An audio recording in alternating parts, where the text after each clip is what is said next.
Good morning, I'm your host, Jordan Thomas. And I'm Noah Pratt. Welcome to Good Morning Boro. These are the campus's top stories for the week. Our university presidential search, The Boro Fest, Beehive, A Taste of Paris, and Journalism Day. On-campus interviews were held earlier this week with 2 of the 4 candidates for the Edinboro presidential position. Dr. Dion Dorsey Somerville, Vice President for Student Affairs at Bloomsburg University, visited the campus on Monday to interview for the position. Somerville believes in the transformative experience that higher education has on students. She notices that student success is directly correlated to university success. The second of Edinboro University's 4 finalists, Dr. James Conwell, visited the university on Tuesday. Working at the Rose-Hulman Institute of Technology in Terre Haute, Indiana, Conwell noticed similarities between Terre Haute and the Edinboro and Erie area and stressed the importance of enriching the area. Overall, he seeks to make Edinboro innovative, and he explained this as being nimble and reactive to the needs of the student body and alumni, which will in turn help them adapt in the future. We'll be hearing about our other 2 candidates, Peter Fackler and Gayu Hong, on next week's show. The Edinboro University Event Planning class is hosting the 2nd annual Boro Fest today, the 26th. Boro Fest is open to all ages and blends together university and community members, high school students, and local merchants. This event will be taking place starting at 5 p.m. and will continue until 9 p.m. in downtown Edinboro. Attendees will have the option to participate in various contests that benefit charities, play games, enjoy food while listening to music, shop around, and most importantly, spend a great night with friends and family. The Baron Florence Library served host on Tuesday to a press conference for the collaboration between Edinboro's branch of the Beehive Network and local stadium Conneaut Lake Park. At the press conference, a new print campaign was unveiled along with the newly designed emphasis of the park's mascot. The campus's Center for Branding and Strategic Communication works with local businesses and nonprofits, providing clients with design and social media management assistance. It is part of the WNPA Innovative Beehive Network. Edinboro University Student Government Association hosted a Taste of Paris from 8 a.m. until 11 p.m. on Thursday for all local and Edinboro campus community members. That morning, after free coffee, tea, and croissants, the SGA invited guests to a build-your-own crepe station, followed by food trucks, games, and mingling in the library parking lot. The university held its 13th annual high school journalism competition on Thursday. The competition is designed to recognize and reward journalistic talent among high school juniors and seniors. The competition is open to all high school students who have an interest in print journalism, broadcast journalism, or photojournalism. The competition had different categories for print, web, photo, and broadcast entries. Winners received a cash prize provided by the Midvale Tribune, YourErie.com, Jet TV, and Fox 66. The award winners were then celebrated at a luncheon later that day. There was also a panel that afternoon with Edinboro alum who are currently in communication careers that focused on different career paths available in that major and answered any questions from Edinboro students. Next, we'll be hearing from Noah for all things Boro sports after a quick commercial break. Pennsylvania State Athletic Conference. Oh, what a play! 18 universities. How competitive is this? 23 championships. It's over. We have new PSAC champs. 7,100 student athletes. Make the PSAC yours. My PSAC is passion. My PSAC is pride. PSAC is Pennsylvania. Passion, pride, Pennsylvania. The Pennsylvania State Athletic Conference. Pennsylvania State Athletic Conference. Oh, what a play! 18 universities. How competitive is this? 23 championships. It's over. We have new PSAC champs. 7,100 student athletes. Make the PSAC yours. My PSAC is passion. My PSAC is pride. PSAC is Pennsylvania. Passion, pride, Pennsylvania. The Pennsylvania State Athletic Conference.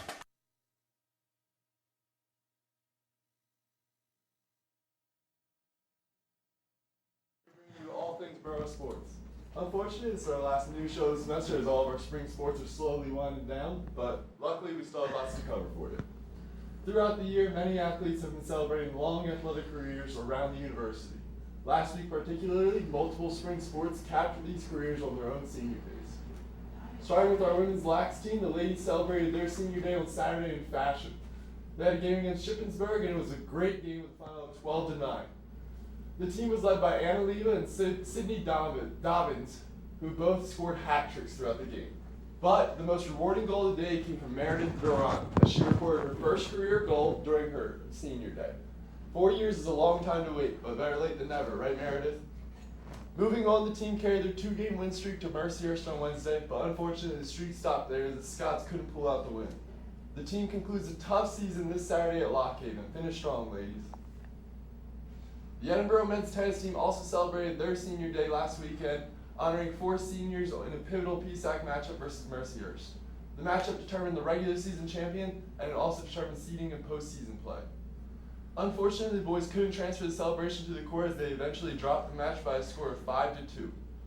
However, despite their disappointing result, the men are still slated as the number 2 seed in the tournament and will take on Millersville in the PSAC semis Friday, May 3rd in Bloomsburg.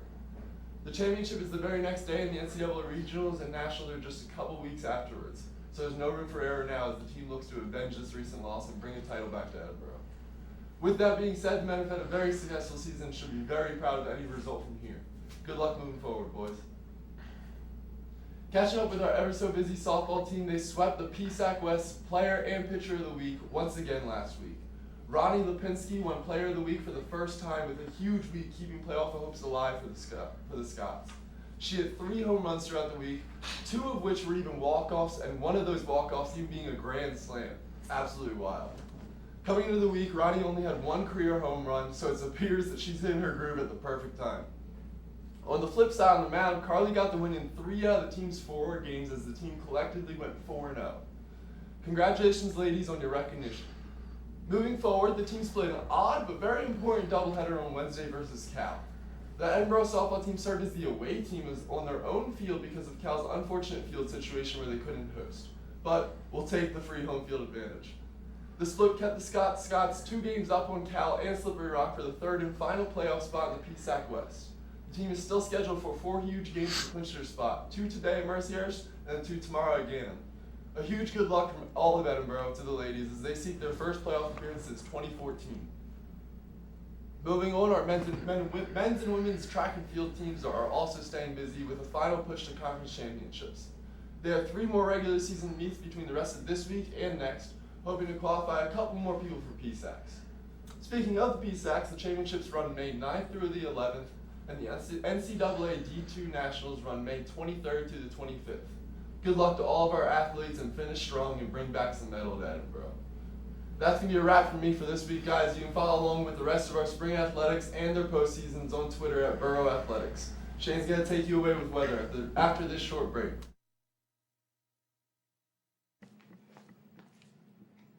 Marker. Joint Campus Media, take 3. Action. All right, everyone, let's get this all cleared up. I would never tell you to join Campus Media, even if I was in a commercial for Campus Media. I mean, even if you were watching me live, right now, I wouldn't tell you to join, no matter what that cue card says. Just say what's on the cue card. No. This is your DJ. Even when I'm hosting my own radio show, making podcasts, or even playing my favorite songs live on air, I still wouldn't tell you to join Campus Media. Even when I'm writing, editing, and even taking photos for the campus newspaper, I still wouldn't tell you to join Campus Media. Even when I'm at a live sporting event and I'm catching all of this epic footage, I still wouldn't tell you to join Campus Media. But even when I'm in a room filled with Campus Media members and they're all wearing their super cool Campus Media t-shirts, I still wouldn't tell you to join. I would ask you, do you want to join Campus Media?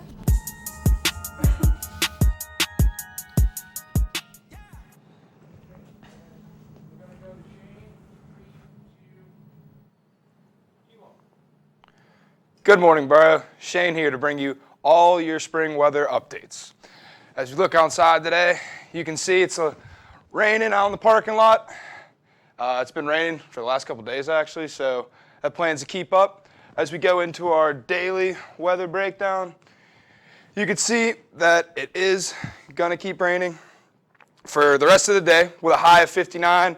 It's not going to be drop down that low. We're going to drop down to 42, but it's also going to keep raining. As we go to our 7-day breakdown, as you can see, it's pretty much the same thing for the rest of the week. It's going to be snowing at first, actually this weekend, and then we're going to drop back down into the rain. But, however, it's still going to be in the upper 50s for the most part. And that's all we got for you for weather today. So the last thing I have to say is good luck to everybody graduating. If you aren't graduating, I guess I'll see you back here next semester. So we're going to take a quick commercial break, and we're going to throw it over to Rhiannon for movies. For those who think, those who create, those who have big ideas, like really, really big, some would call them crazy ideas. For those who have been told no, no chance, and not you. Those who never miss practice, even at 6 a.m. Those who break a sweat, break hearts, and break records. Faster. There's Edinboro University. Start now at edinboro.edu.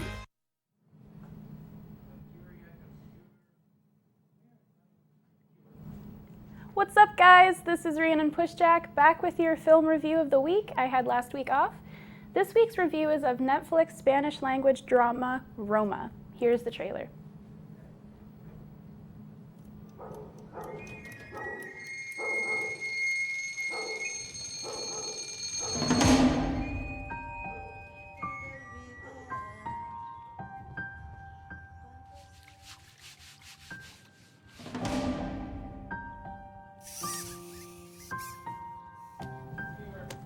Roma was written, co-edited, shot, and directed by Alfonso Cuarón and stars Yalitza Aparicio and Marina del Tavira in the main roles.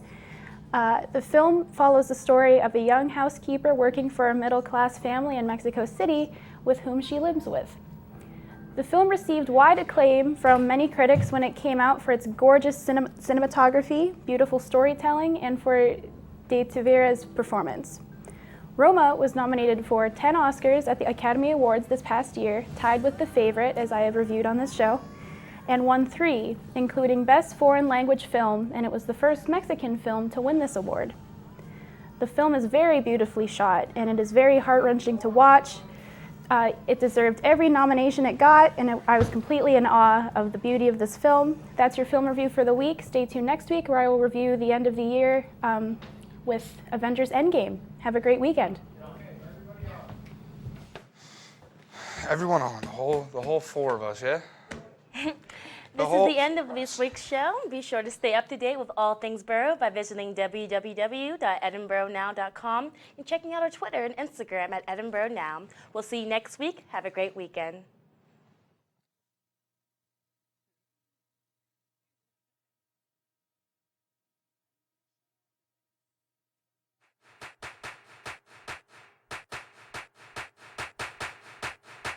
Mm-hmm.